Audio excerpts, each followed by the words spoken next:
చిన్న ప్రార్థన చేసుకుందాం. మా దేవా, మా ప్రభా, ఈ సాయంకాలం తండ్రి మేమంతా ఈ విధంగా సమకూడి యేసుక్రీస్తు ప్రభువారు ఈ లోకానికి రక్షకుడు, ఎందుకు నమ్మాలి, నమ్మడానికి హేతువులు ఏమైనా ఉన్నాయా, కారణాలు ఉన్నాయా నాయన? మీ వాక్యం నుంచి మేము సరిగ్గా అర్థం చేసుకోగలట కృప చూపించమని, మీరు సహాయం చేయమని యేసు నామములో అడుగుచున్నాం తండ్రి, ఆమేన్. ప్రపంచం అంతా కూడా ఈ మధ్యకాలంలో యేసు ప్రభువుని తృణీకరించడం చాలా స్పష్టంగా అగుపడుతూ ఉంటుంది. యేసు ప్రభుని ఎందుకు నమ్మాలి, యేసు ప్రభు చరిత్రలో ఉన్నాడు అనటానికి కారణాలు ఏంటి? ఒక చిన్న ఉదాహరణ ఏంటంటే, ప్రపంచంలో అతిపెద్ద ఆటల పోటీల్ని ఒలింపిక్స్ అంటారు. ఈ సంవత్సరం ప్యారిస్లో జరిగినాయి ఒలింపిక్స్. ఆ ఒలింపిక్స్ ఆటల పోటీలకి ప్రపంచంలో ప్రతి దేశం నుంచి కూడా ఆటగాళ్ళు వస్తారు, ప్రపంచం అంతా కూడా చూస్తూ ఉంటారు. దాని ఆరంభ కూడికల్లో వీళ్ళు ఏం చేశారంటే, కొంతమంది నపుంసకుల్ని ఉపయోగించి వాళ్ళని ఒక పెద్ద వ్యాన్ మీద కూర్చోపెట్టి యేసు ప్రభువారు చిట్ట చివరిగా 12 మంది శిష్యులతో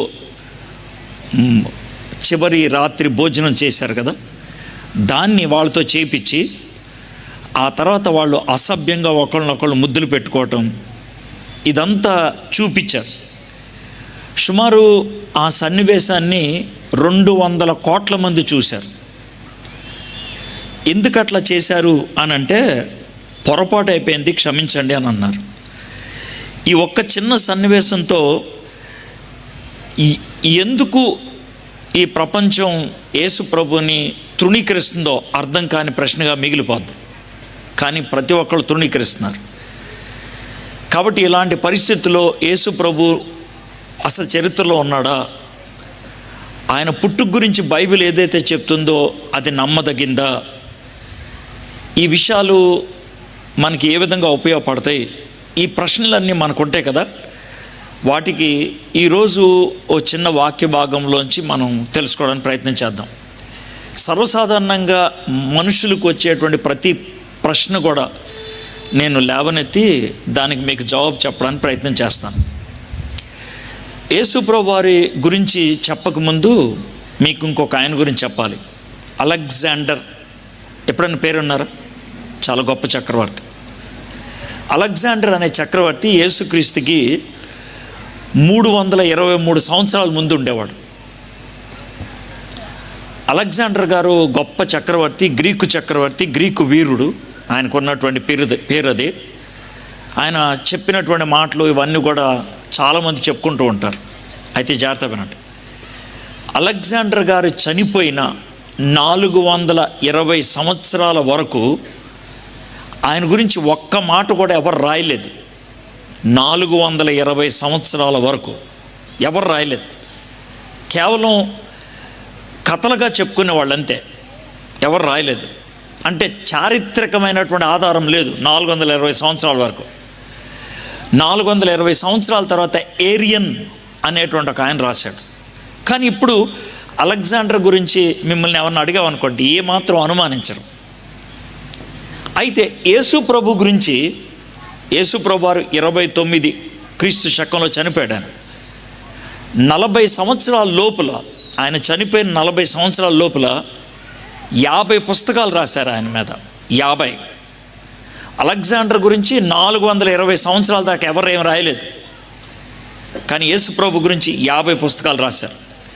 అలెగ్జాండర్ ఒక చక్రవర్తి. యేసు ప్రభు వారు అప్పట్లో ఉన్నటువంటి సమాజంలో ఒక వడ్రంగివాడు అంతే, ఏదో ఒక పరిచారకుడుగా ఉండేవాడు. కానీ 50 పుస్తకాలు రాశారు.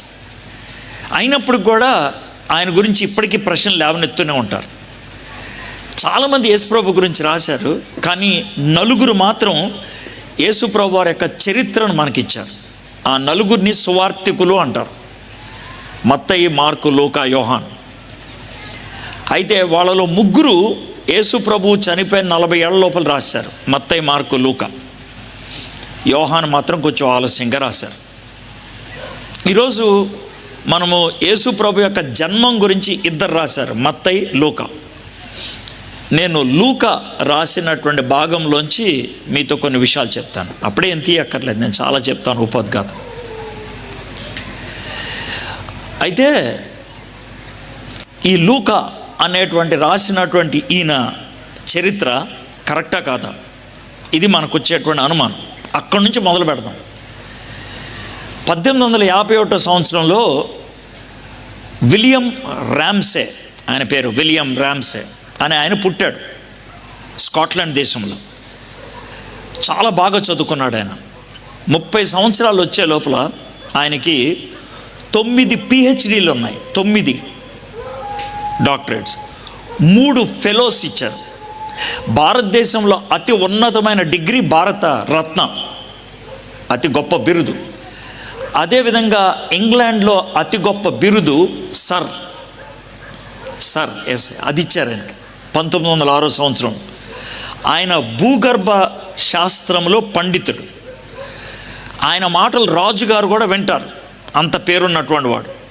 అయితే తన మిత్రులంతా అన్నారు, యేసు ప్రభు గురించి నువ్వేమనుకుంటావు అంటే, నేను నమ్మనురా, బైబిల్ నేను నమ్మనురా. మరి అదే మాట నువ్వు పబ్లిక్గా డిక్లేర్ చేసేయి అని అంటే, మీతో చెప్తాను కానీ పబ్లిక్గా నేను చెప్పలేను అట్లా.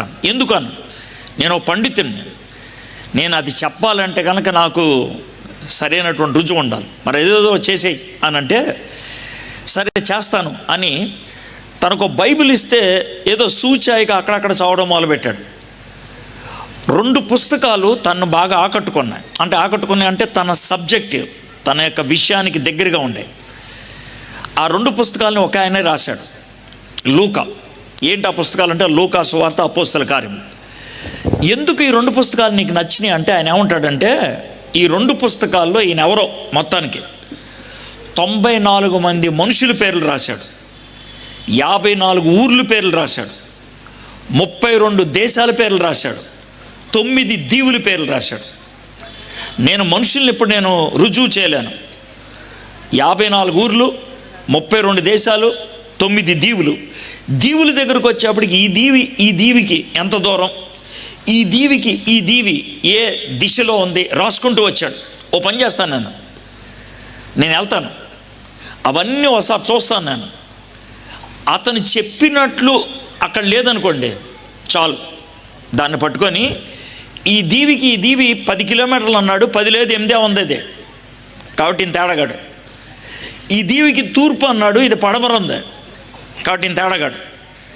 ఈ బైబిల్ నమ్మదగినది కాదు, యేసే దేవుడు కాదు అని నేను అప్పుడు చెప్తాను అంటే, సరే వెళ్ళన్నాడు.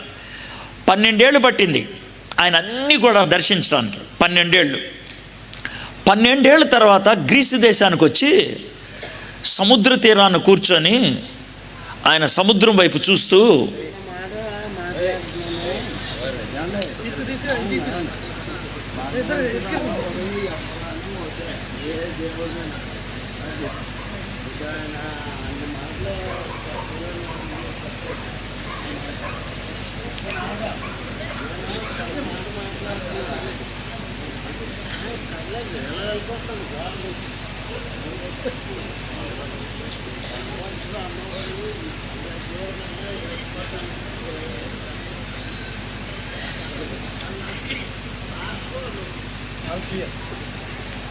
ఓకే,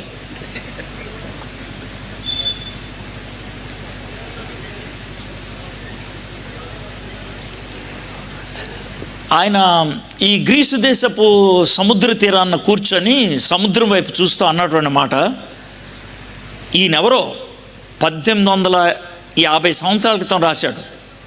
అప్పట్లో ఇప్పుడున్నటువంటి ఆధునిక పరికరాలు లేవు.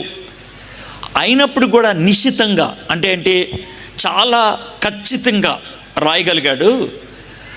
అలా రాయగలిగాడంటే దైవ ప్రమేయం లేకపోతే, దేవుని సహకారం లేకపోతే ఇది సాధ్యమై ఉండేది కాదు.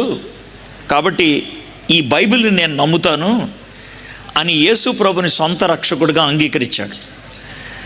అంతేకాదు, ఆయన 2 పుస్తకాలు రాశాడు. బైబిల్ పండితులు చాలామంది ఇప్పటికీ ఆ పుస్తకాలని చదువుతారు. ఒకటి apostle Paul, Roman citizen and traveller. రెండోది అపోస్తుల కార్యములు అనే గ్రంథం మీద వ్యాఖ్యానం. ఈ రెండు కూడా ఇప్పటికీ పఠిస్తూనే ఉంటారు. ఈ విలియం ర్యామ్సే ఏమంటాడంటే, లూకా రాసినటువంటి ఈ గ్రంథం తప్పులు లేనిది, ఖచ్చితమైనది. ఆ లూకా రాసినటువంటి యేసు ప్రభు చరిత్ర నుంచి యేసు ప్రభు పుట్టుకు గురించి ఆయన ఏం రాశాడో దాన్ని మనం చూద్దాం. లూకా సువార్త 2వ అధ్యాయం. నేను 1 నుంచి 11 దాకా వివరించుకుంటూ వెళ్తాను. ఈ రాత్రి నేను చేసేటువంటి పని అది. ప్రతి వచనాన్ని చదువుతాను. దాంట్లో లూకా గారి యొక్క ఉద్దేశం ఏంటి, ఎందుకు అట్లా రాశాడు, దాని నుంచి మనం నేర్చుకోగలిగే పాఠం ఏంటి అనేది చూద్దాం. ఆ దినములలో సర్వలోకమునకు ప్రజాసంఖ్య రాయవలనని కైసరు ఔగుస్తు వలన ఆజ్ఞ ఆయన. ఇక్కడికి రావడానికి మాకు 20 నిమిషాలు లేట్ అయింది. మేము 9:33కి ఇక్కడికి వచ్చిండేవాళ్ళం, కానీ రాలా. ఎందుకు రాలేదంటే ఇక్కడికి రావడానికి ఈయన సరిగ్గా అడ్రస్ ఇవ్వాల ఉన్నమాట. ఇది మేము ఎక్కడెక్కడో తిరుగుతూ ఉంటే ఫోన్లు చేస్తే మీరు ఎక్కడున్నారు అని అడిగారు. మేము చర్చి పేరు చెప్పాం. ఆ తర్వాత వాళ్ళకి అర్థం కాల, ఓ చోట రమ్మన్నారు. మెయిన్ రోడ్డు మీదకి వచ్చాం. ఇప్పుడు ఎక్కడున్నారు? మెయిన్ రోడ్డు మీద పక్కనే ఉంది. అక్కడి నుంచి దారి చెప్పారు, ఇక్కడికి వచ్చాం. సరే ఇప్పుడు ఇది ఎందుకు చెప్తున్నారు అంటారేమో. ఇక్కడికి రావడం మూలలో ఉంది కదా, తెలియదు కదా. దగ్గరగా పెద్ద దేవత ఉంటుందో దాని దగ్గర నుంచి రావాలి. యేసయ్య అనేవాడు చాలా చిన్నోడు కదా, ఆయన ఎవరో మనకు తెలియదు కదా. ఆ టైంలో పెద్దోడి పేరు వాడు చెప్తే అర్థమవుతుంది. అందుకనే మొదటి వచనంలో కైసరు ఔగుస్తు అనేవాడి పేరు ఉపయోగించాడు. నీకు యేసయ్య పేరు తెలీదా? ఏం పర్లేదులే. కైసరు ఔగుస్తు తెలుసా ఆయన తెలియపడం అంటే వెరీ గుడ్. ఆయన టైంలో జరిగింది ఇది. కైసర్ ఔగుస్తు అనేటువంటి ఆయన ఎవరు? జూలియస్ సీజర్ అని రోమన్ సామ్రాజ్యానికి పితామహుడు, వాళ్ళ కొడుకు. జూలియస్ సీజర్ కొడుకు లేరు, ఒకడిని పెంచుకున్నాడు. వాడి పేరు ఆక్టేవియస్. పెంచుకున్నాక వాడికి ఈయన పేరు కూడా జోడిస్తే ఆక్టేవియస్ సీజర్ అయ్యాడు. సరే, జూలియస్ సీజర్ చచ్చిపోయిన తర్వాత ఈ కొడుకు చక్రవర్తి అయ్యాడు. ఈ ఆక్టేవియస్ అనే ఆయన సెప్టెంబర్ మాసం 23వ తారీఖు క్రీస్తుపూర్వం 63లో పుట్టాడు. డేడుతో చెప్పా. 39 క్రీస్తుపూర్వంలో చక్రవర్తి అయ్యాడు. ఆక్టేవియస్ సీజర్ ఆయన పేరు. చక్రవర్తి అయిన కొంతకాలానికి తనకు తానే బిరుదిచ్చేసుకున్నాడు. తనకు తానే ఏమని బిరుదిచ్చుకున్నాడు? ఔగుస్తు, అగస్టస్. అగస్టస్ అంటే మహానుభావుణ్ణి, నేను బలాఢ్యుణ్ణి, మహిమ కలిగిన వాడిని, శక్తివంతుడిని, అదే ఆయన భావం. అగస్టస్ అని పేరు పెట్టుకున్నాడు. అప్పటి నుంచి పేరు ఆయనది అగస్టస్ సీజర్. సీజర్ అగస్టస్ అయిపోయింది. ఆయన 39 క్రీస్తుపూర్వం నుంచి క్రీస్తు శకం 14 దాకా చక్రవర్తి. ఆయన కాలంలో జరిగింది అని అన్నాడు ఇది. అయితే ఇప్పుడు మీరు ఆయన గురించి సంకోచించాల్సిన అవసరం లేదు. ఇక్కడ కూర్చున్న వాళ్ళలో మీలో ఎవరన్నా ఆగస్ట్ నెలలో పుట్టిన వాళ్ళు ఉన్నారా? ఉంటే చేతెత్తారా? ఆగస్ట్ నెలలో మిమ్మల్ని ఏం చేయను, ఉన్నే చెయ్యెత్తాను చాలు. ఆగస్ట్ నెల రైట్ కూర్చోండి. అయితే ఈ సారు కొంచెం లేటుగా ఎత్తాడు చెయ్య, అంటే ఏమైనా చేస్తానని భయపడ్డాడేమో సారు. నాకు అర్థమైంది, నేను చూశాను ఆయన. నేనేం చేయను నాకు ఎత్తాడని చెయ్య. అప్పటిదాకా ఎత్తలేదాన్ని, ఉన్ని అడిగాను ఆగస్ట్ నెల. ఎందుకనంటే ఆగస్ట్ నెలకి ఆగస్ట్ నెల అని పేరు ఉండేది కాదు. ఇది వరకు సెక్స్టిలస్ అని పేరు ఉండేది. అది దాని పేరు, నెల పేరు అది. ఈ చక్రవర్తి ఏం చేశాడంటే తన పేరు చిరస్మరణీయం అయిపోవాలని ఆ పేరు తీసి ఆగస్టు పేరు పెట్టమని అడిగాడు. ఆయన పేరు పెట్టేశారు. ఆగస్టు నెల తను ఒక్కడిదే పెట్టుకుంటే బాగోదని దాని ముందు నెలకి ఆ నాన్న పేరు పెట్టాడు. దాని ముందు నెల ఏంటి? జూలై. ఆ నాన్న పేరేంటి? జూలియస్. అందుకే జూలై ఆగస్టులో అలా వచ్చినాయి పేరు. నేనేమి కట్టుగా చెప్పట్లేదు, అస్సలు కట్టుగా చెప్పట్లా. ఒకవేళ నన్ను నిలదీసి ఇవ్వడానికి రై అని అడిగాడు అనుకో, నేను జవాబు ఇవ్వడానికి రెడీ. ఎందుకు చెప్తున్నానంటే జూలియస్ సీజర్ అనేటువంటి చక్రవర్తి ఉన్నాడు, ఆడు కొడుకు అగస్టస్ సీజర్ అనేవాడు ఉన్నాడు. వాడి కాలంలో జరిగిందని లోకా రాశాడు. ఆ చరిత్ర మీకు చెప్తున్నాను. అర్థమైంది కదండి. ఇప్పుడు రెండో వచనం, ఒక్క వచనం అయింది, ఇప్పుడు రెండో వచనం. ఇది కురేనియు సిరియా దేశమునకు అధిపతి అయి ఉన్నప్పుడు జరిగిన మొదటి ప్రజా సంఖ్య. ఈయనెవరు కురేని? ఈ కురేని అనేటువంటి ఆయన ఇంకో ఆయన. ఇప్పుడు సీజర్ అగస్టస్ అన్నాం అనుకోండి, దాంట్లో మనకి సందేహం ఉండదు, ఆవిడ ఒక్కడే, ఆ పేరు ఉన్నవాడు ఇంకెవడు లేడు. కానీ కురేని అనేవాడు అలాంటి వాడు కాదు, సందుకో నలుగురు ఉంటారు. కురేని అనే పేరు కలిగిన వాళ్ళు గవర్నర్గా చాలామంది ఉన్నారు. ఇప్పుడు ఎవడీడు? ఏ కురేని? ఏమి రాయలేదు అక్కడ, కురేని అని రాశారు అంతే. ఈయన ఎవరు అనే సందేహం మనకు ఉంటుంది, ఉన్నది. అయితే 1758లో 1758 1758లో తివోలి అనే ఊర్లో, ఇటలీ దేశంలో తివోలి అనే ఊర్లో ఒక రాతి పలక దొరికింది. రాతి పలక, అది పాలరాతిది, తెల్లగా ఉంటుంది కదా అరే. దాని మీద రాతులు ఉంటే వాళ్ళు మొత్తాన్ని కడిగి చదవడం మొదలుపెట్టారు. ఏముంది దాని మీద?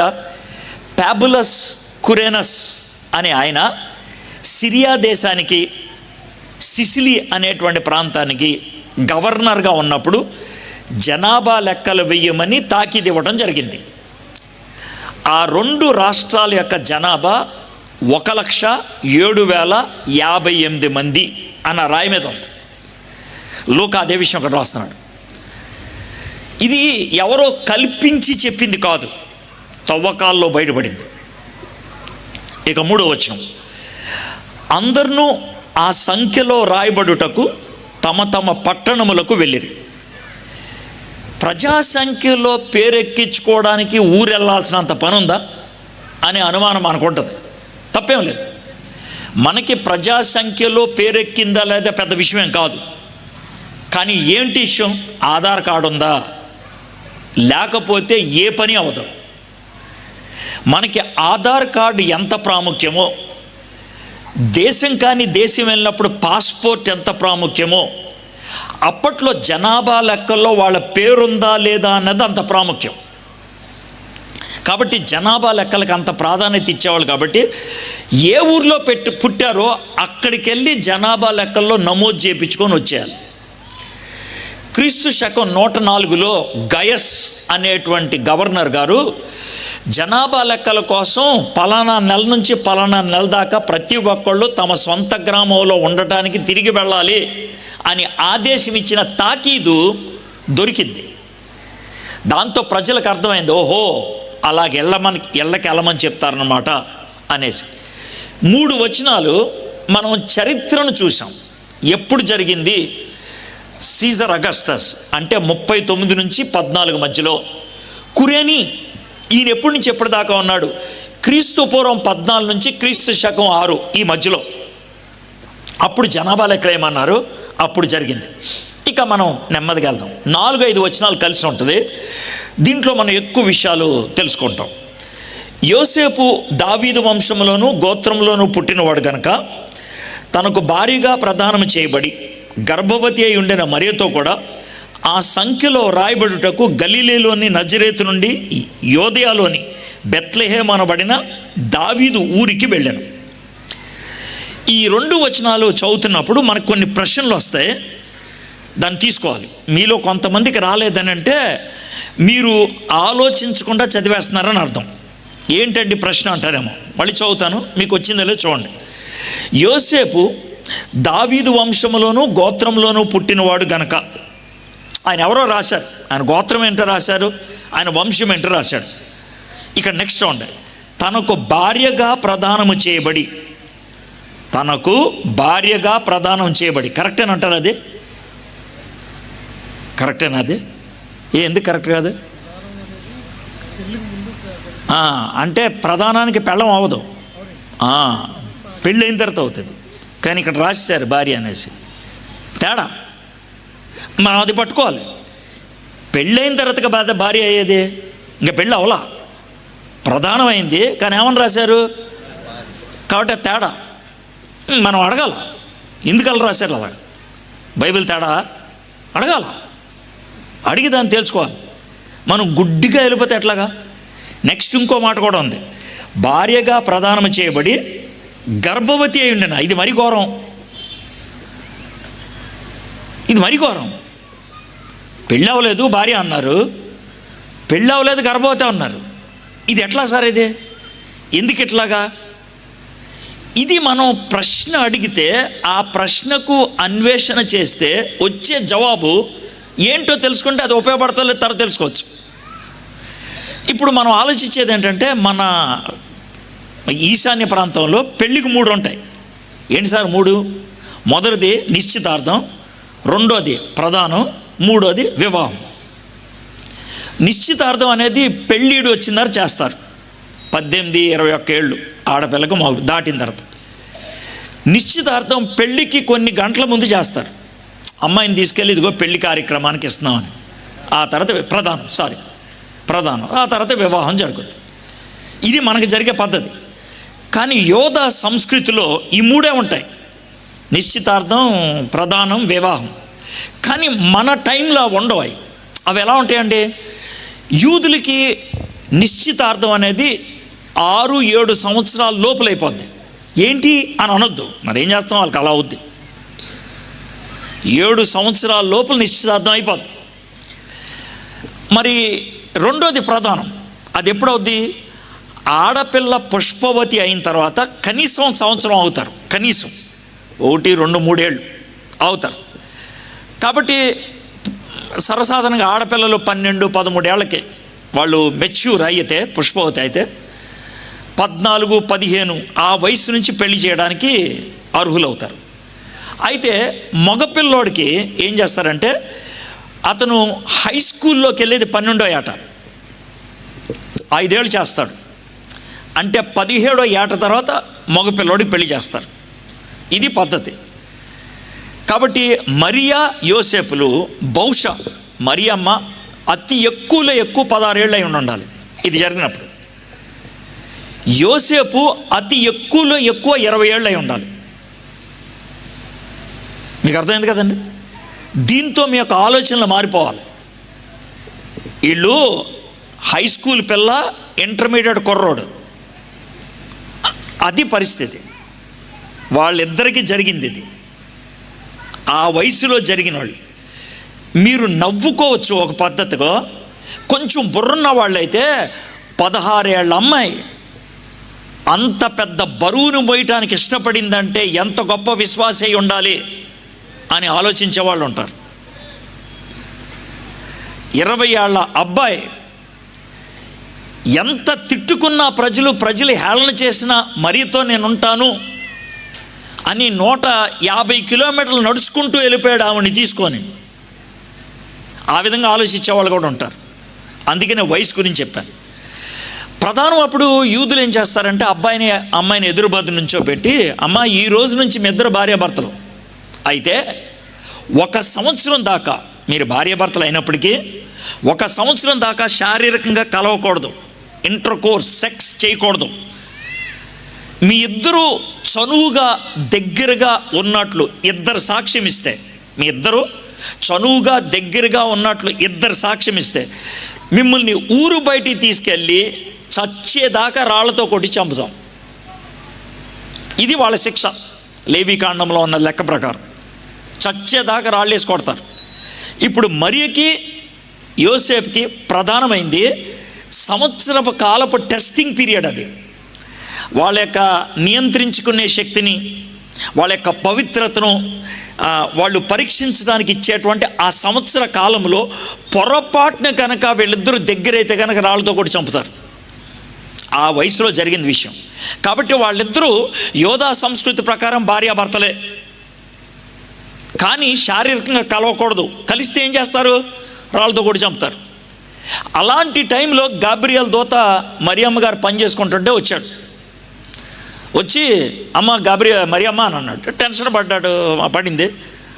ఏంటి అని అంటే, ఇలాగా దేవుడు పంపించాడు నన్ను. ఓకే. దేవదూత గదిలోకి వచ్చి మాట్లాడితే మనలో ఎంతమంది నుంచొని మాట్లాడతారు చెప్పండి ఒకసారి. చెప్పు సార్. మరి తెల్లబట్టలు వేసుకున్నారు. మరి దేవదూత వచ్చి మాడితే ఏం చేస్తున్నాం? ఉరిక్కిపోయి బజార్లోకి వెళ్ళి కూర్చుంటాం. అయితే నేను మీరు నవ్వుకోవడానికి చెప్పాల. ఎందుకు చెప్తానంటే, మరియమ్మ యొక్క దేవునితో సన్నిహితత్వం ఎంత చనువుగా ఉండేదంటానికి భయపడింది, కానీ కంగారు పడి వెళ్ళిపోలేదు. ఆవిడ మాట్లాడగలిగింది. మన పిల్లల్లో ఎంతమంది ఆ స్థాయిలో అలాంటి విశ్వాసాన్ని చూపిస్తారో మీ గురించి ఆలోచించండి. మీ గురించి ఆలోచించండి. 16 ఏళ్ల అమ్మాయి గబ్రియల్తో వచ్చి మాట్లాడుతూ ఉంటే, ఏంటి విషయం అంటే, దేవుడు నిన్ను ఎన్నుకున్నాడు. అవునా, చాలా సంతోషం. దేవుడికి నీ గర్భం కావాలి, తన కుమారుడు ఈ లోకంలోకి వస్తాడు అంటే, ఆమె అమాయకంగా అడిగిన ప్రశ్న, నేను కన్యను కదా, దేవుడు గబ్రియల్ దూతను ఎందుకు పంపించాడు? ఆవిడ కన్య అని పంపించాడు. మరియమ్మ నేను కన్యను కదా, పురుషుడి జోలికి వెళ్ళలేదు. ఆవిడ అబద్ధం చెప్పట్లా, నిజం చెప్తుంది. తనకున్నటువంటి పరిధిలో బతికే అమ్మాయి. మరి ఇది ఎట్లా సాధ్యం? అమాయకంగా అంటుంది. ఇది దేవుడు చేస్తాడమ్మా, కరెక్టే, దేవుడు చేస్తాడు. మరి సమాజం ఊరుకోదే, రాళ్ళతో కొట్టుద్ది కదా. దేవుడు దీన్ని కార్యాచరణలోకి తీసుకొస్తాడు. దేవుడు ఆలోచించాడు, ముగిస్తాడు ఆయన. అంటే ఆవిడ వెంటనే ఇచ్చినటువంటి జవాబు ఎలాంటిదంటే, సరే నేను చావడానికి రెడీ అన్నట్లు అనమాట. ఏంటి అవన్నది? సరే దేవుని చిత్తం జరగని అంటే అర్థం ఏంటి? ఒకవేళ ఈ ప్రక్రియలో నా ప్రాణం పెట్టేయాల్సి వస్తే పెట్టేస్తాను నేను. అంత సాహసించింది మరియ. అది జరిగింది ఇక్కడ. ఇది జరిగిన కొన్ని రోజులకి యోసేపుకి తెలిసింది, ఆయన వదిలేద్దాం అనుకున్నాడు. అయితే ఆయన నిద్రపోతున్నప్పుడు స్వప్నంలో మాట్లాడాడు గబ్రియల్ దూత. మరియతో లేచున్నప్పుడు మాట్లాడాడు. ఎందుకంటే మరియమ్మ ఒప్పుకోవాలి. యోసేపుతో నిద్రపోతున్నప్పుడు మాట్లాడాడు. ఒప్పుకునేది ఏమి లేదు, విధేయత చూపించి పనిచేయాలి. ఎవరితో ఎలా మాట్లాడాలో దేవుడికి తెలుసు. ఎవరితో ఏ విధంగా మాట్లాడితే పని అవుతుందో ఆయన తెలుసు. ఈరోజు నన్ను ఇక్కడ తీసుకొచ్చి అయ్యగారు పిలవడం బట్టి ఎంత సెట్టింగ్ చేసి నా చేతికో మైక్ ఇచ్చి ఈ మాటలు నీకు వినిపిస్తున్నాడంటే దేవుడు ఏమంటాడు తెలిసే, ఈడు చెప్తే నీకు అర్థమవుతుంది. అందుకే ఈ సెటప్ దేవుడు పెట్టాడు. ఎవరు చెప్తే నాకు అర్థమవుతుంది, ఎవరు చెప్తే నేను అర్థం చేసుకోగలను. నేను పెద్ద పోటుగాడిని నేనేం చెప్పట్లా. నేను చెప్తే మీకు అర్థం అవుద్ది, ఇంకోటి ఎవడో చెప్తే ఇంకోటికి అర్థం అవుద్ది. ఎవరు చెప్తే ఎవరికి అర్థమవుద్దో దేవుడు తెలుసు, అందుకు కూర్చోబెట్టాడు. దేవుడికి మార్గం తెలుసు. సరే, అయితే బాగానే ఉంది. బహుశా కొన్ని రోజులైన తర్వాత యోసేపు పరిగెత్తుకుంటూ మరియ దగ్గరికి వచ్చి ఉంటాడు. అమ్మా మరియమ్మ అని అన్నాడు. ఏంటండి? మరే నాకు కొంచెం భయంగా ఉంది. ఎందుకు? నీకు ఆల్రెడీ 4వ నెల వచ్చేసింది. అవునండి, ఇంకో నెల పోతే కనుక కడుపు బయటకు వచ్చేస్తుంది, ప్రజలందరికీ తెలిసిపోద్ది. నాకు కూడా భయం ఉందండి. కానీ దేవుడు చాలా మంచివాడు. ఏమైంది? మనకి ఒక శుభవచనం ఇచ్చాడు దేవుడు. ఏంటి శుభవచనం? ఏం లేదు, జనాభా లెక్కలంట. అవునా? అది మనకెలా శుభవచనం? ఏం లేదు, నేను దావీదు గోత్రానికి చెందినవాడిని కదా, నువ్వు కూడా దావీదు గోత్రమే. దావీదుకి 2 కొడుకులు ఉన్నారు. ఒకడు సొలొమోను, ఇంకోటి నాతాను. నేనేమో సొలొమోన్ దారి వచ్చా, నువ్వేమో నాతాన్ దారి వచ్చావు, అంతే. మన ఇద్దరం దావీదు వంశంలో వాళ్ళమే. లూకా ఏమో మరియమ్మ గారి వంశావళి ఇచ్చాడు, మత్తయ్య ఏమో యోసేపు గారి వంశావళి ఇచ్చారు. సో అక్కడ ట్విస్ట్ వస్తుంది అనమాట. అంతకంటే వెళ్ళి మీరు కొంచెం వెనక్కి వెళ్ళి చూస్తే అక్కడ నుంచి తెలిసిపోద్ది. సరే, ఎందుకు తేడాలు వచ్చినాయి పేరంటే, ఇద్దరు బాబాయిలు, తేడా రాకేం వస్తాయి? యాజ్ సింపుల్ వేస్తాయి. అన్నదమ్ములు పిల్లలు, తేడాలు రావా? వస్తాయి, పేర్లు మారుతాయి. అది పరిస్థితి. అయితే మరి మనం బెత్లెహేంకి వెళ్ళిపోవాలి. చాలా దూరం కదండి. అవును, ఓ వారం రోజులు నడవాలి.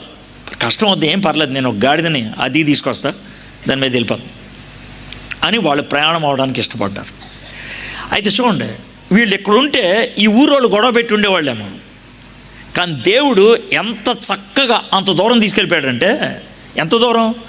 150 కిలోమీటర్లు. ఈ జిల్లా నుంచి పక్క జిల్లా దాటి అవతల జిల్లాకి వెళ్ళిపోవాలి. ఎవడో తెలియదు, ఆడికి వెళ్ళిపోయారు. అక్కడ ఉన్నారు. దేవుడు సమకూర్చటం అంటే ఏంటో చాలా స్పష్టంగా అర్థమవుతుంది. ఇంతకీ మళ్ళీ చదువుతాను. యోసేపు దావీదు వంశంలోను గోత్రంలోను పుట్టినవాడు కనుక తనకు భారీగా ప్రదానం చేయబడి గర్భవతి అంటిన మరితో కూడా ఆ సంఖ్యలో రాయబడుటకు గలిలయలోని నజరేతు నుండి, గలిలయ అనేది నజరేత్ అనేది టాప్ ఉత్తర ప్రాంతం, యోదయలోని అంటే అది కింద, బెత్లెహేం అనబడు దావీదు ఊరికి. బెత్లెహేం అనేది చిన్న ఊరండి. యేసుప్రభు పుట్టినప్పుడు బెత్లెహేంలో మహా అయితే 400 మంది ఉండేవాళ్ళు, చిన్న ఊరు. ఆ చిన్న ఊరికి వాళ్ళు వెళ్ళాల్సి వచ్చింది. అయితే ఆ ఊరు చాలా గొప్ప ఊరు. ఎందుకంటే ఆ ఊరిలో 3 ప్రేమ కథలు ఉండేవి. 3. ఒక ప్రేమ కథ ముగిసింది అక్కడే, ఒక ప్రేమ కథ జరిగింది అక్కడే, ఒక ప్రేమ కథ మొదలైంది అక్కడే. 3 ప్రేమ కథలు. ప్రేమ కథ ముగిసింది అక్కడే అని అంటే ఏంటది? ఆదికాండం 47వ అధ్యాయంలో ఓ పెద్ద ఆయన వాళ్ళ కొడుకుతో మాడుతుంటే ఆ కొడుకు అడుగుతూ ఉన్నాడు, నానా అమ్మని చివరిగా చూడలేకపోయాను నానా, అమ్మ ఎక్కడ చచ్చిపోయింది అంటే మనోడు వివరిస్తున్నాడు. వాళ్ళ అమ్మని ఈయన బాగా ప్రేమించేవాడు. అరే మేము వస్తున్నాంరా, ఎఫ్రతా ప్రాంతం నుంచి బెత్లెహేం వచ్చేప్పటికి అమ్మ బాగా నీరసపడిపోయింది, ఇంకెక్కడ ఉండటానికి వెళ్ళాక గుడారంలోనే కూర్చునిపోయి ఒళ్ళో పెట్టుకున్న అమ్మని చచ్చిపోయిందిరా, బెత్లెహేంలో పాతి పెట్టేశాను. ఆ మాటలు మాట్లాడింది ఎవరు? యాకోబు. మాట్లాడింది ఎవరితో? యోసేపుతో. మాట్లాడింది ఎవరి గురించి? రేచల్ గురించి. ఆమె సమాధి ఇప్పుడు ఎక్కడ ఉంది? బెత్లెహేంలో. ఇప్పటికీ ప్రేమ కథ ముగిసింది అక్కడ. రెండోది ప్రేమ కథ జరిగింది బెత్లెహేంలో. అది ఎవరి ప్రేమ కథ? రూతు బోయజ్ మధ్యన ప్రేమ కథ మొత్తం బెత్లెహేంలో నడిచింది. ఇది రెండోది. మూడోది ప్రేమ కథ మొదలైంది అక్కడే. ఎవరిదా ప్రేమ కథ? దేవుడు నిన్ను ప్రేమించి, ఇక్కడ కూర్చున్న ప్రతి ఒక్కరిని ధైర్యంగా చెప్పగలరు, నిన్ను ప్రేమించి తన కుమారుణ్ణి పరలోకం నుంచి ఓ డబ్బాలో పెట్టి పంపించాడు. దాని మీద అడ్రస్ ఏమని రాసింది తెలుసా? బెత్లెహేం అని. ఆ ప్రేమ కథ మొదలైంది బెత్లెహేంలో. 3 ప్రేమ కథలు. బెత్లెహేం అనే ఊరు చిన్న ఊరే. యేసు ప్రభు పుట్టడానికి 700 సంవత్సరాల ముందు దేవుడు డిక్లేర్ చేశాడు, నా కొడుకు అక్కడికి వస్తాడని, మీకా ద్వారా. మీకా గారు రాసినప్పుడు బెత్లెహేం ఎంత చిన్న ఊరు తెలుసా? 40 మంది ఉండేవాళ్ళంట. అంత చిన్న ఊరిని ఎంతగా ఆయన హైలైట్ చేశాడంటే ఇక్కడ పుడతాడు అన్నది బెత్లెహేం. దీన్ని బట్టి అర్థమవుతుంది అనుకోకుండా జరిగింది కాదు, ఇది ప్రణాళిక ప్రకారం జరిగిందని. 6వ వచనం, వారు అక్కడ ఉన్నప్పుడు ఆమె ప్రసవ దినములు నిండెను గనక. 7వ వచనం, తన తొలిచూలు కుమారుని కని పొత్తిగుడ్డలతో చుట్టి సత్రములో వారికి స్థలము లేనందున ఆయనను పశువుల తొట్టెలో పరుండబెట్టాను. ఏమంటే మీకు ఏమన్నా కొంచెం బుర్ర ఉందా? ఏం బాబు మీరేమో యేసయ్య లోకరక్షకుడు, ఆయన దేవుడు అన్నారు. అవును, దేవుడు అయితే, లోకరక్షకుడు అయితే దిక్కుమాలిన వాళ్ళలాగా పశువుల పాకలో పడతామేంటి సార్? అడుక్కునే వాళ్ళలాగా పశువుల తోటలో పడుకోబెడతామేంటి సార్? ఏమన్నా కొంచెమైనా ఉండాలి కదా సార్? దేవుడు అంటే ఒక రేంజ్ ఉండాలి కదా సార్, కొంచెం హడావుడిగా ఉండాలి కదా సార్. ఏంటి సార్ ఇదంతా? ఈయనేంటి సార్ దేవుడు అని అంటే నాకు వచ్చింది ఆ ప్రశ్న. ఒకవేళ యేసయ్య నువ్వు దేవుడు కదా, మరి ఆ పశువుల బాగలో ఎందుకు పుట్టావు అని అంటే, ఏం లేదా, నీ ఫ్రెండ్ ఒకడు ఉన్నాడు, ఆడు మురిక్కాల్లో పడిపోయాడు, కంపు కొట్టే మురిక్కాలవా, రే నన్ను పైకి లాగరా అన్నాడు. ఆడిని పైకి లాగాలంటే నువ్వు ఎక్కడ దిగాలి? ఎక్కడ? బుద్ధి ఉందా లేదా నీకు? మురిక్కాల్లోకి ఎందుకు దిగుతావు నువ్వు అని అంటే, ఇప్పుడు బుద్ధి కాదు ఉండాల్సిందే, ప్రేమ. పరువు కాదు ఇప్పుడు ఆలోచించాల్సింది, ప్రేమ. ప్రేమతో మురిగ్గుంటకేంటి ఎక్కడికైనా దిగుతాను నేను, పడిపోయినవాడు అక్కడ ఉంటే. నువ్వు మురిగ్గుంటలాని ప్రపంచంలో పడిపోయావు కాబట్టి పశువుల పాకలో పుడితే అక్కడి నుంచి బయట లాగాలి నేను. ఓం శ్రీ దరిద్ర నారాయణ నమః. నారాయణుడే కానీ దరిద్రుడయ్యాడు. దేవునితో సమానముగా ఉండుట భాగ్యమని ఎంచుకొనలేదు కానీ తన్ను తాను రిక్తునిగా చేసుకున్నాడు.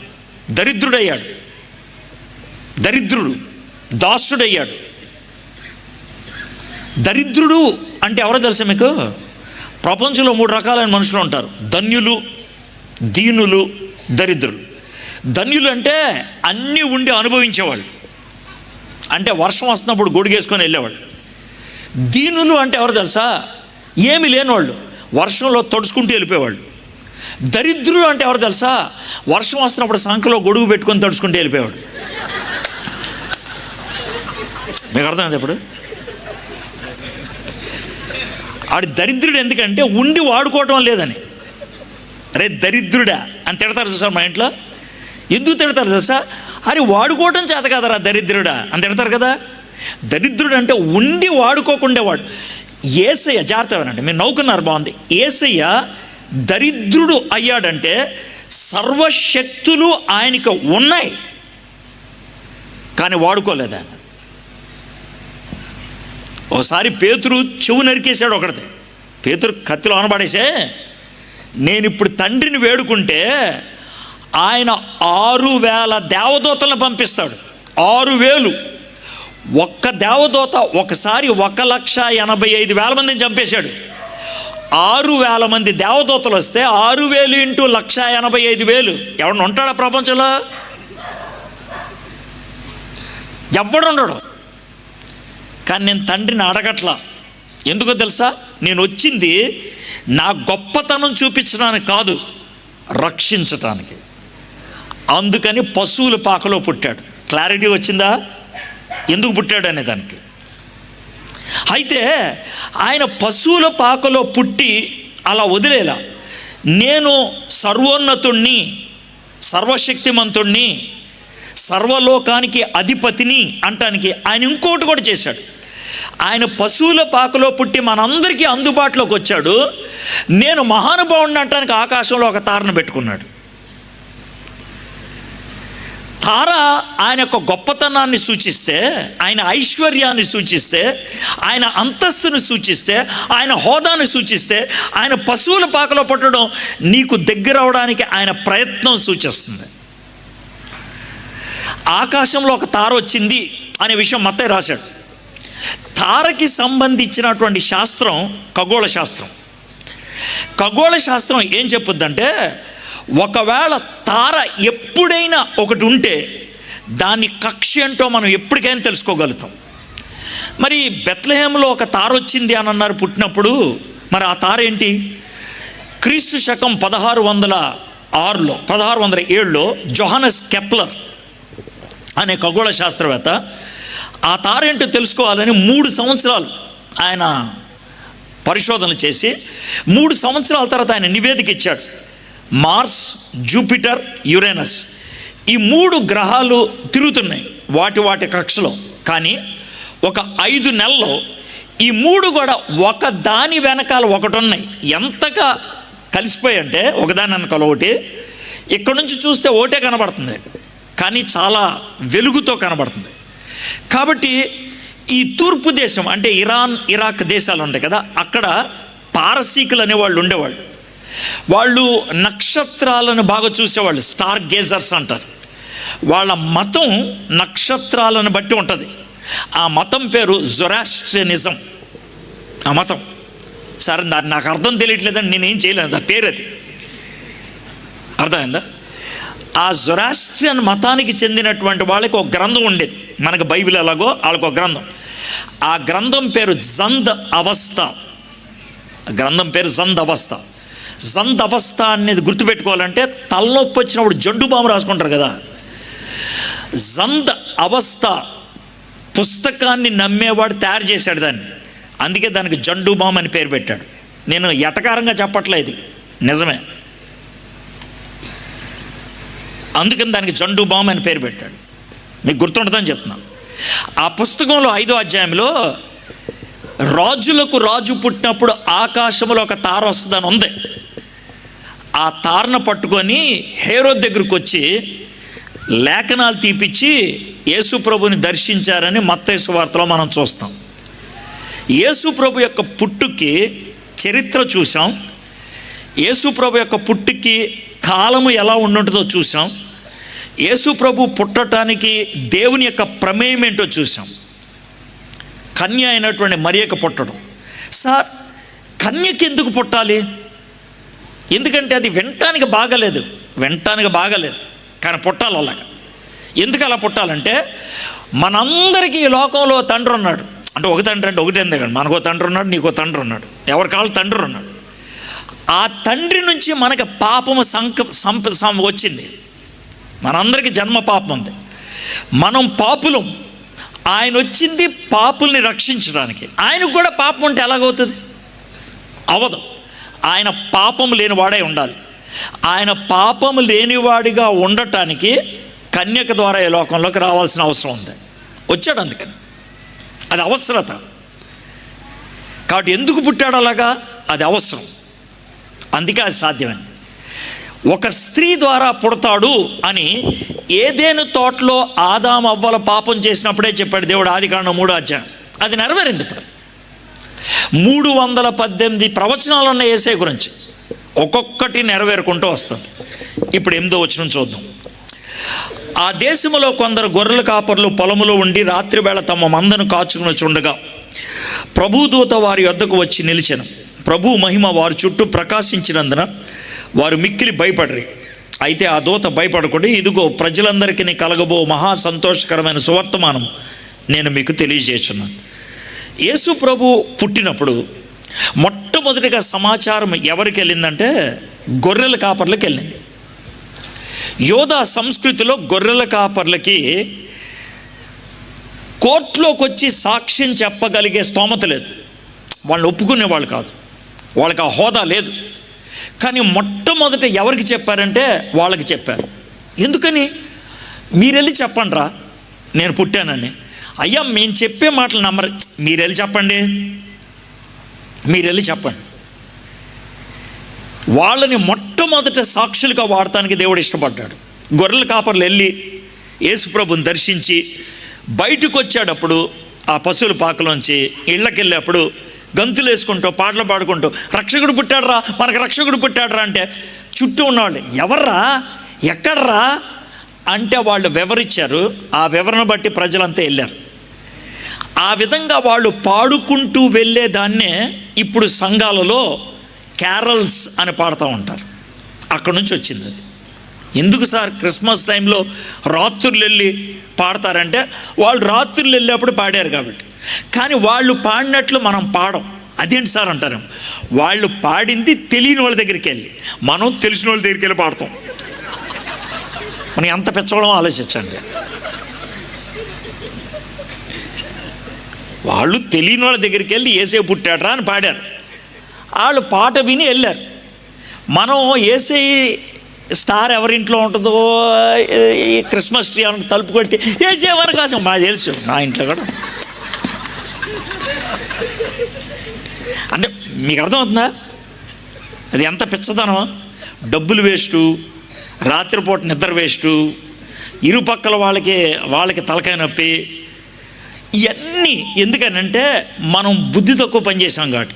సార్ అయితే క్యారల్స్కి వెళ్ళకూడదు అంట్లా. వెళ్ళాలనుకుంటే వెళ్ళగలిగితే ఏం చేయాలి? మీకు తెలిసినటువంటి మీ సంఘ సభ్యులు ఒక ఇల్లు ఉంది, ఏమంటే మేము పలానా టైంకి వస్తాం మీ ఇంటికి, మీరు పని చేయాలి. మీ ఇరుపక్కన ఉన్నటువంటి 1-2 కుటుంబాలను పిలిచి మా చర్చి వాళ్ళు వస్తారు, ఓ పాట పాడతారు, రాత్రిపూట బాగుంటుంది, ఆ తర్వాత యేసు ప్రభు గురించి ఒక 5 నిమిషాలు మాట్లాడతారు, వినండి అన్నారనుకో, బాగుంది. సార్ మాకు ఎవడు చెప్పడం లేదంటే మూసుకొని పడుకో.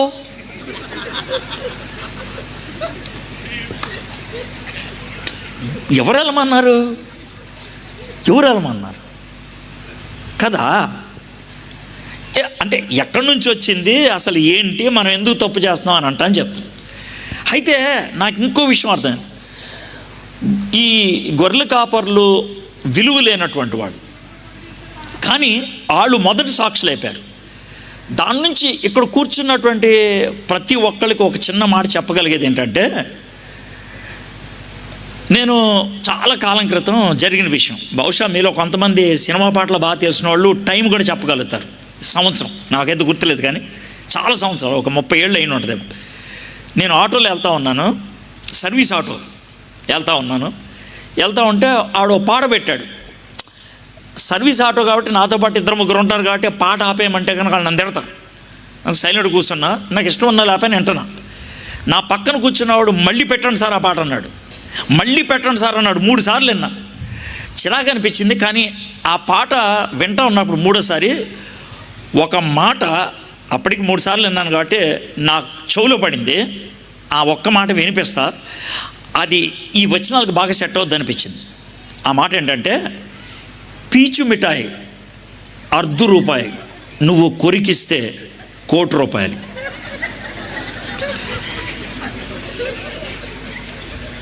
పీచు మిఠాయి ₹1/2 నువ్వు కొరికిస్తే ₹1,00,00,000. అయితే అదెందుకు చెప్తున్నారంటారు జాగ్రత్త అన్నాడు.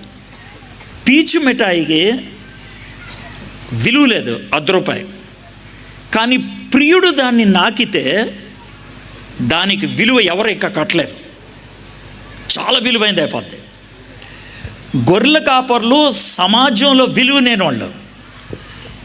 యేసు సందేశం వాళ్ళకి తాకితే వాళ్ళ విలువ పెరిగిపోద్ది. మీకు అర్థమైంది కదండి. సమరయ స్త్రీ 5గురితో పడుకుంది, 6వ వాడితో ఉంటుంది. ఈ సమాజంలో అస్సలు విలువ లేనిది యేసయ్యతో తన జీవితం కలిసింది, ఊరు మొత్తాన్ని తీసుకురాగలిగింది. ఈ సందేశం నీకు అందినప్పుడు దాన్ని నువ్వు స్వీకరిస్తే నీ బతుకు పీచు మిఠాయి లాంటిది అయ్యి ఉండొచ్చు.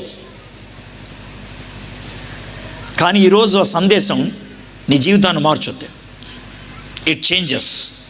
నా జీవితం అలాంటిదే. నేను 10వ క్లాస్ దాకా బాగున్నప్పటికీ కాలేజీలోకి వెళ్ళిన తర్వాత చాలా దూరం అయిపోయి మాదక ద్రవ్యాలకు బానిసయ్యాను. అంటే ఇంజెక్షన్స్, డ్రగ్స్ తీసుకునేవాడిని. డబ్బులు సరిపోయే కాదు కాబట్టి, నేను బానిసను కాబట్టి దొంగతనం కూడా చేశాను. మా అమ్మ పెళ్లి చీర ₹20 తాకట్టు కూడా పెట్టాను. ఇది నా పరిస్థితి. అయితే ఎవరో సలహా ఇచ్చారు, మాది ఏలూరు, ఎవరో సలహా ఇచ్చారు. 83లో 3 క్యాబరేలు ఓపెన్ చేశారు. గుంటూరు, హైదరాబాదు, సికింద్రాబాద్. 3 క్యాబరే అంటే ఏంటంటే బార్ ఉంటుంది, మందు కొట్టే బారు. దాంట్లో పెద్ద స్థలం ఉంటుంది, దూరంగా టేబుల్స్ ఉంటాయి, మధ్యలో ఖాళీలు ఉంటాయి. రాత్రి 9 నుంచి 11 గంటల దాకా, కేవలం వారానికి 2 రోజులు మాత్రమే, శని ఆదివారం, అమ్మాయిలు వచ్చి డ్యాన్స్లు వేస్తారు. 2 లేకపోతే 3, 2 కార్బెట్ 3 కార్బెట్ అంటారు. ఆ అమ్మాయిలతో పాటు ఎవరన్నా డ్యాన్స్ వేస్తారు. వాళ్ళు డ్యాన్స్ ఎంత అసభ్యంగా వేస్తారంటే, అవసరమైతే డబ్బులు ఎక్కువ మీద పడేస్తే బట్టలన్నీ ఉడబెక్కేస్తారు కూడా. ఆ విధంగా డ్యాన్స్ చేయడానికి వెళ్ళేవాడిని నేను. వాళ్ళని క్యాబరే డాన్సర్స్ అనేవాళ్ళు, నన్ను స్ట్రిప్ డాన్సర్ అనేవాళ్ళు. అది పేరు, అది వేయడానికి వెళ్ళేవాడిని. అది నా బతుకు. అలాంటి వాడికి విలువ ఏమైనా ఉంటుందా సమాజంలో? కానీ ఈరోజు ఇలా నిలబడి మాట్లాడుతున్నాను, ఇంతమంది కూర్చున్నారంటే నేను ఒకప్పుడు పీచు మిఠాయి గాడినే, ₹1/2. కానీ ఈరోజు నా విలువ వేరు. ఎందుకో తెలుసా? ఆయన నన్ను తాకాడు. ఆయన నన్ను తాకాడు. మిమ్మల్ని తాకితే మీ జీవితం అలాగే విలువైంది అవుతుంది. ఒక వచనం చదివి నేను ముగిస్తాను. 11వ వచనం.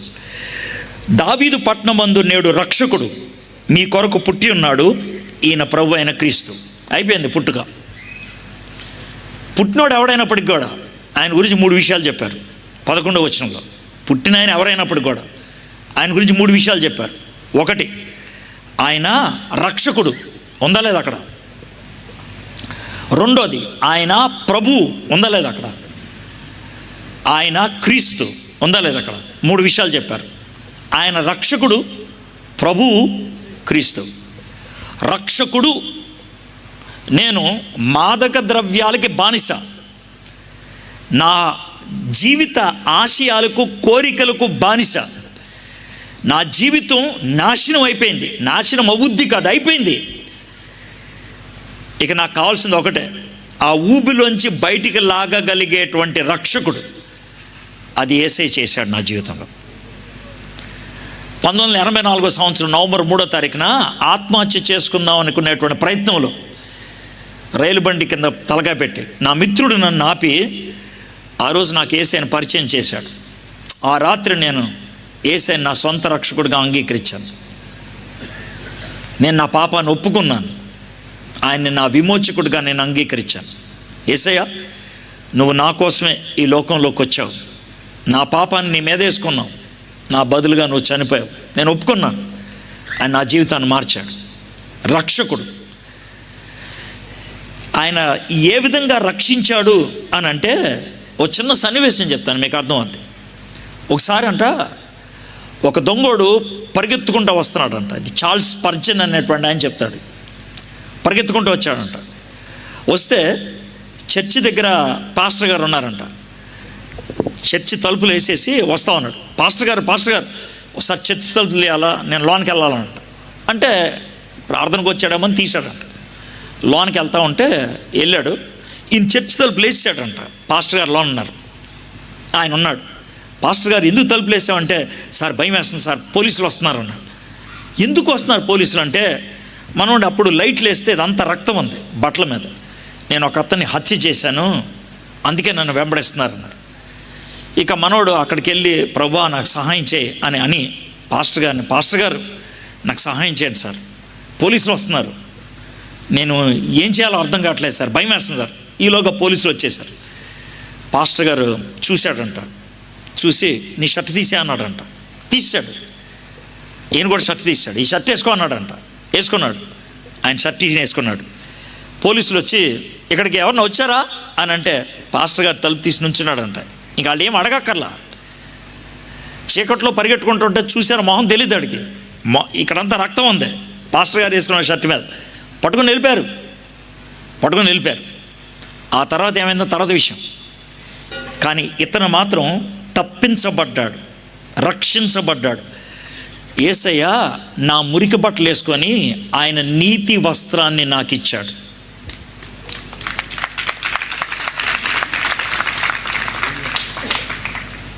నా మురికి వస్త్రాన్ని వేసుకొని సిలువ మీద నా కోసం చనిపోయాడు. ఆయన నీతి వస్త్రాన్ని నాకు ఇచ్చాడు. ఆయన రక్షకుడు. ఆయన ఎవరైతే ఆయన దగ్గరకు వచ్చి, ఇదిగో ప్రభా నా మురికి గొడ్లో ఇది తప్పించి నేను ఇవ్వగలిగేది ఏమి లేదు అని అంటే, అవి తీసుకొని నీతి వస్త్రాన్ని నాకు ఇస్తాడు. తప్పిపోయిన కుమారుడు వెనక్కి వచ్చినప్పుడు పంది దగ్గర ఉండేవాడు. పందుల దగ్గర మురికి బట్టలు, స్నానం చేసి ఎంతకాలమైందో, బట్టలు మార్చుకొని ఎంతకాలమైందో, కంపు కొడతా ఉండుంటాడు. తండ్రి కౌగులిచ్చుకొని చుట్టూ షాలువా కప్పి ఆ మురికిని కప్పాడు ఆయన నీతి వస్త్రంతో. యేసే చేసేది. రెండోది, ఆయన ప్రభు రక్షకుడు బయటికి లాగేవాడైతే ప్రభువు నడిపించేవాడు. చాలామందికి ఒక ప్రశ్న ఉంటుంది. నేను ఈరోజు యేసు ప్రభు దగ్గరికి వస్తే ఆయన ముందుకు వెళ్ళగలుగుతాను, నువ్వు వెళ్ళలేవు, ఆయన నడిపిస్తాడు. ఆయన నేను ప్రభువుని, నేను బయటికి లాగి వదిలేసి వెళ్ళిపోయే టైప్ కాదు, నేను నడిపిస్తాను. అయితే నేను నీ ప్రభువుగా ఉంటాను. నువ్వు నాకు లోబడాలా, నా మాటలు వినాలా. నా మాట విని నాకు లోబడుతూ ఉంటే నిన్ను నడిపించేటువంటి బాధ్యత నాది. ప్రభువు కఠినతరమైన అన్నప్పుడు ఆయనే చూసుకుంటాడు. నేను డ్రగ్ అడిక్ట్ని, ఒక రోజులో మాగలేను. డాక్టర్ గారి దగ్గరికి వెళ్తే చాలా టైం పట్టుద్ది అన్నాడు. నేను అలాగే వచ్చి ప్రార్థన చేశాను, ప్రభా ఈ నొప్పి ఎలాగాని. దేవుడు ఓ 10 నిమిషాల ప్రార్థనలో తీశాడు. నాకేదో స్వస్థత వరం ఉందని నేను చెప్పట్లా, కొన్ని అలా అద్భుతంగా తీశాడు. కొన్ని టైం పడుతుంది, సహాయం చేస్తాడు. కానీ నా ప్రభు ఆయన నా ప్రభు కాబట్టి ఇన్నేళ్ళు దేవుడు ఈ విధంగా నడిపించుకుంటూ వచ్చాడు, ఈ స్థాయికి తీసుకొచ్చాడు. ఆయన రక్షకుడు, ఆయన ప్రభు. మూడోది, ఆయన క్రీస్తు. క్రీస్తు అనేది తెలుగు పదం కాదు, తెలుగులో రాసుకున్నాంలే, అది గ్రీకు పదం. దాని అర్థం ఏంటనంటే అక్కడి నుంచి ఇక్కడికి పంపించబడ్డ ప్రత్యేకమైన వాడు. అక్కడి నుంచి ఇక్కడికి వచ్చాడు కాబట్టి ఇక్కడి నుంచి అక్కడ తీసుకెళ్ళగలిగేది ఆయన తప్పించి ఆవిడ దారి తెలియదు. ఈసారి అదే చేశాడు. ఎంత దారి చెప్పినా ఆయన రావట్లేదని కుర్రలను పంపించాడు ఇక్కడి నుంచి కదా. వాళ్ళు తెచ్చేశారు మమ్మల్ని. చాలా సింపుల్ సార్. నువ్వేనా వచ్చింది, ఈయన వచ్చాడు, అది వాళ్ళు వచ్చారు, వాళ్ళ వెనకాల వచ్చేసాం. మనం ఏసీ ఏమంటాడు తెలుసా, అక్కడి నుంచి వచ్చాను నేను తీసుకెళ్ళిపోతాను అంటాడు. ఇంక డౌట్ లేదు. ఇప్పుడు వాళ్ళు వెనకాల వెళ్ళేప్పుడు మాకు ఇంకేం డౌట్ లేదు. వాళ్ళు ఎటు వెళ్తే అటు వెళ్ళిపోయాం, వచ్చేసాం ఇక్కడికి. అందుకే వేసే నేనే మార్గం అన్నాడు, నేనే రోడ్డు, నన్ను పట్టుకుంటే వచ్చేస్తావు అంతే. మీకు అర్థమవుతుంది ఇప్పుడు లాంగ్వేజ్? క్రీస్తు నేను మరణం దాటించి అవతలి తీసుకెళ్ళగలను, మరణం దాటించి అవతలి తీసుకెళ్ళగలను. మరణాన్ని దాటించగలిగేవాడు ఆయన. అసతోమా సద్గమయ, నా గతం అయోమయం. ఏసే అంటాడు నేను రక్షకుణ్ణి. తమసోమా జ్యోతిర్గమయ, నా ప్రస్తుతం అంధకారం, నేను ప్రభువుని నడిపిస్తా. మృత్యోర్మ అమృతాంగమయ, టెన్షన్ పడద్దు, నేను క్రీస్తుని అక్కడికి తీసుకెళ్తా. ఓం శాంతి శాంతి. సమస్త భారం మోసుకుని వారులారా నా యొద్దకు రండి, నేను మీకు విశ్రాంతినిస్తాను. చిన్న సన్నివేశం చెప్పి ముగిస్తాను. మా పెద్ద పాప 5 ఏళ్ళు అప్పుడు జరిగిన విషయం. మేము గుంటూరులో ఉండేవాళ్ళని. మా పక్కింట్లో 4 ఏళ్ల పాప ఉండేది. వీళ్ళిద్దరూ ఆడుకునేవాళ్ళు. ఒకరోజు ఆ పాప వాళ్ళ నాన్నగారు ఆ పాపను తీసుకొని మా దగ్గరికి వచ్చి, వీళ్ళ అమ్మకి నొప్పులు స్టార్ట్ అయినాయి, మీరు చూడండి పాపనని వాళ్ళు వెళ్ళిపోయారు. మేము చూసుకుంటామని అన్నాం. కొద్దిసేపటికి ఫోన్ వచ్చింది, ఆమె డెలివరీ చేసింది, పాప పుట్టిందని. మేము చాలా హ్యాపీగా నీకు చెల్లి పుట్టిందంట అని మాట్లాడుకుంటా ఉన్నాం. ఇంకా రెడీ అవుతున్నాం వెళ్దామని. కొద్దిసేపటికి మళ్ళీ ఫోన్ వచ్చింది. ఏంటి అని ఫోన్ ఎత్తితే చాలా విషాదకరమైన విషయం ఏంటంటే తల్లి చచ్చిపోయింది అని. చాలా బాధ. హాస్పిటల్కి వెళ్ళాం, చూసాం. ఒక అరగంట గడిపి వెనక్కి వచ్చేస్తున్నాం. నేను, నా భార్య, నా కూతురు. అది మధ్యలో కూర్చొని ఉంది, నుంచొని నా కాళ్ళు గట్టిగా పట్టుకుంది. అది చేతులు ఇలా అంటుంది. భయపడుతుందని భుజం మెచ్చేసి ఏంటమ్మా అన్న అంటే, నా వైపు చూసి 5 ఏళ్ల పాప నన్ను ఒక ప్రశ్న అడిగింది, పప్ప చచ్చిపోవటం అంటే ఏంటి, చావు అంటే ఏంటి అన్నది. నాకేం జవాబు చెప్పాలో తెలియదు. అదే ఫస్ట్ టైం ఆమె చావు చూడటం. చెప్పకపోతే అది ఏమవుతుందో తెలియదు, దానికి ఎట్లాంటి ఫీలింగ్స్ వస్తాయో తెలియదు. భయమేసి మనసులో ప్రభా నాకు చిన్న సహాయం చేయవా అంటే దేవుడు చిన్న తలంపు ఇచ్చాడు. ఆ పాపతో అన్నాను, నిన్న ఎక్కడికి వెళ్ళాం మనం అంటే, మీటింగ్కి వెళ్ళాము. ఏం జరిగింది అప్పుడు? మీరందరూ బైబిల్ స్టడీ చేసుకుంటున్నారు, పిల్లలంతా మేము ఆడుకుంటున్నాం. అప్పుడేమైంది, కొద్దిసేపటికి ఆంటీ నూడిల్స్ తీసుకొచ్చారు, మేము అందరం తిన్నాం. తర్వాత ఏమైంది, ఆడుకున్నాం. తర్వాత ఏమైంది, అందరం కూడా పిల్లల మంచం మీద పడుకొని నిద్రపోయాం. తర్వాత ఏమైంది, పొద్దున్న లేచేటప్పటికి చెప్పి ఏమైంది, పొద్దున్న లేచేటప్పటికే నా బెడ్రూమ్లో నా మంచం మీద నేనున్నాను. అప్పుడు ఏమైంది, లేచి చూశాను, నాకేం అర్థం కాలేదు, గట్టిగా అరిచాను మమ్మీ పప్పా అని. అప్పుడేమైంది, నువ్వు వచ్చావు. అప్పుడేమైంది, నేను అడిగాను, పప్పా నన్ను ఎవరు తెచ్చారు ఇక్కడికి అని. నేను తెచ్చానమ్మా అన్నావు నువ్వు. ఇంకా నేనేం మాట్లాడలేదు. ఎందుకమ్మా అన్న, నువ్వు తెచ్చావు కదా, ఇంకా నేనేం మాడతాను. అప్పుడు నేను అన్నాను, దాన్నే చచ్చిపోవటం అంటారన్నా. అంటే ఏంటి పాప అన్నది. ఏం లేదమ్మా, నువ్వు ఆంటీ వాళ్ళ ఇంట్లో పడుకున్నావు, అక్కడ నువ్వు ఉండకూడదు కాబట్టి నేను జాగ్రత్తగా తీసుకొచ్చాను, ఇక్కడ ఉండాలి కాబట్టి ఇక్కడ తెచ్చాను. ఎక్కడికి వచ్చిన తర్వాత కళ్ళు తెరిచావు. సరే మరి చావు అంటే ఏంటి? చావు అంటే ఏం లేదు, ఇక్కడ కళ్ళు మూసుకుంటావు, యేసయ్య వచ్చి నిన్ను తీసుకొని వెళ్ళిపోతాడు, నువ్వు పరలోకంలో కళ్ళు తెరుస్తావు. అది మన ఇల్లు, మనం ఎప్పుడు ఉండిపోయేవాళ్ళు. అది విన్నది కళ్ళు కొంచెం పెద్దది చేసింది, చాలా సంతోషించింది అనుకున్నాం. అయితే అన్నది, ఏంటమ్మా అన్నది, చచ్చిపోవటం బాగుంటుందే అని అన్నది.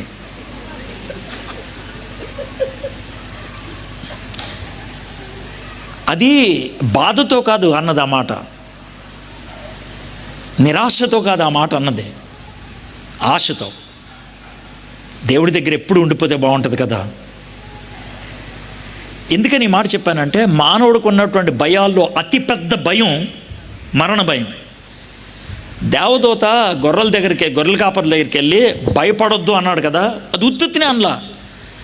యేసు ప్రభు యందు విశ్వాసం ఉంటే చచ్చిపోతామనే భయం కూడా ఉండదు. ఇంకా ఆ భయమే లేనప్పుడు ఇంకే భయం ఉంటుంది? గతం గురించి భయం ఉండదు, ఆయన రక్షకుడు.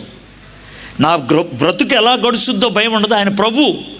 చచ్చిపోయిన తర్వాత బతికేంటో భయం ఉండదు, ఆయన క్రీస్తు. ఆయన పుట్టాడు మన కోసం. ఆయన పుట్టాడు అనేది చరిత్ర, కానీ ఆయన నీ జీవితంలోకి వచ్చాడా లేదా అనేది ప్రశ్న.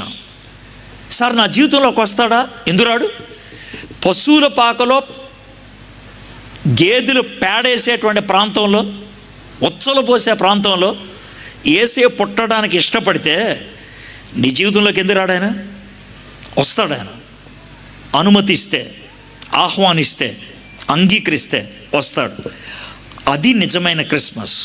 ఒకవేళ ఇక్కడ కూర్చున్న వాళ్ళు ఎవరో నాకు తెలియదు, ఏ మతమో నాకు తెలియదు, ఏ జాతో నాకు తెలియదు, మీరు చర్చికి వెళ్తే వాళ్ళు అయి ఉండొచ్చు, కానీ యేసుప్రభు మీ హృదయంలో లేడేమో. యేసుప్రభుని మీ హృదయంలోకి రమ్మని అడుగుతారా? అది నిజమైన క్రిస్మస్. తలంచండి, కళ్ళు మూసుకోండి, ఒక్క 2 నిమిషాలు చిన్న ప్రార్థన చేసుకొని ముగించుకుందాం. జస్ట్ తలంచి కళ్ళు మూసుకోండి.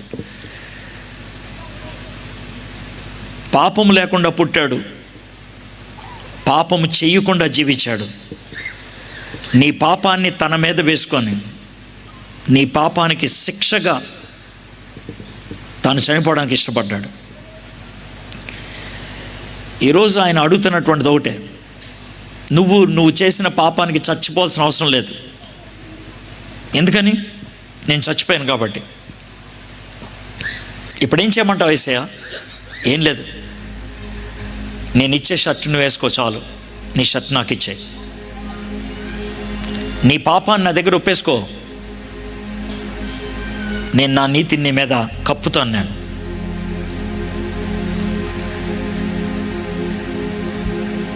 ఆయన్ని ఆ విధంగా రక్షకుడిగా ఒప్పుకోవటమే నిజమైన క్రిస్మస్.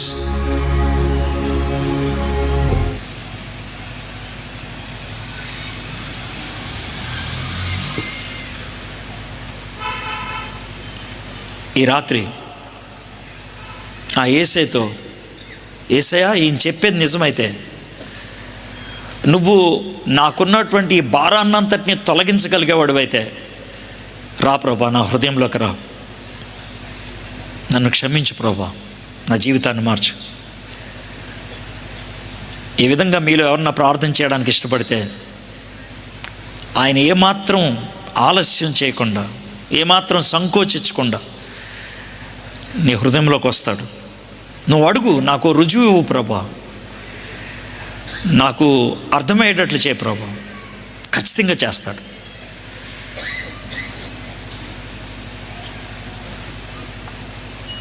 నేను చిన్న ప్రార్థన చేసి ముగిస్తాను. అయితే మీలో ఎవరన్నా నాకు ఈ రాత్రి యేసయ్య కావాలి, ఈ రాత్రి నేను యేసయ్యని నా హృదయంలోకి రమ్మని అడుగుతాను, నన్ను క్షమించమని అడుగుతాను అని మీలో ఎవరన్నా నిర్ణయం తీసుకుంటే, మీ ఇష్టం కొద్దీ ప్రార్థన చేయడానికి సంసిద్ధపడితే మీ కుడి హస్తాన్ని ఎత్తి చూపించి మళ్ళీ దింపేయండి. మీ గురించి నేను ప్రార్థన చేస్తాను. Thank you. యేసయ్య మన కోసం చనిపోవడానికి సిగ్గుపడలేదు, భయపడలేదు. ఈ రాత్రి ఆ యేసయ్యను నీ రక్షకుడిగా అంగీకరించడానికి మీరు భయపడాల్సిన, సిగ్గుపడాల్సిన లేదు.